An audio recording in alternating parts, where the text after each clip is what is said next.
ថ្មីដួងចានអើ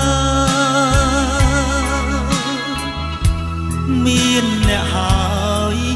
នឹកពុំមានខ្ញុំសូមផ្ដាំជាវាចាវាស្នេហាផ្ញើទៅស្រីអរព្រលឹងផ្ដាំទៅអូពិតណាស់ស្ងួនញ៉ាវសំដីបងកំព្រាហើយអាឡ័យមួយរាត្រីនឹកតែអ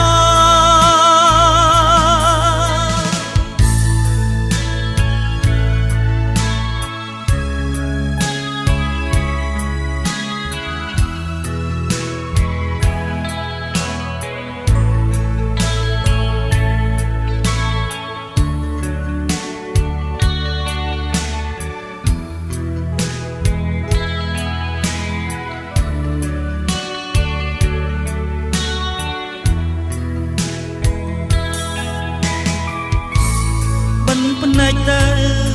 បើអូនណាយប់ទៅហើយ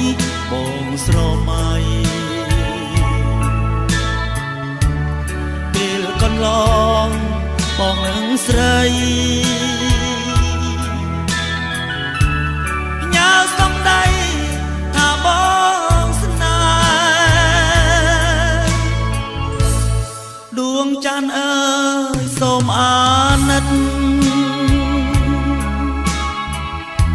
ប្រាប់រឿងពិតតាមសំដីខ្ញុំកំព្រាហើយអាឡ័យមួយរាត្រីនឹកតែ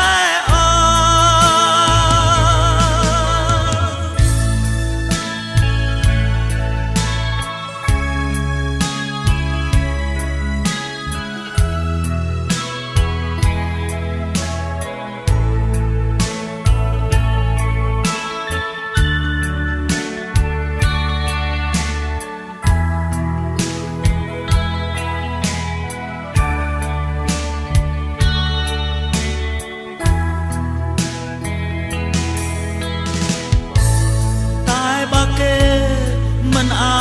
ណិតឬមួយចិត្តគេយ៉ាងណាដួងចានអើយសូមមេត្តានាំវិចាមកខ្ញុំផងអោព្រលឹងស្រែកហៅអូពិតណាស់ស្ងួ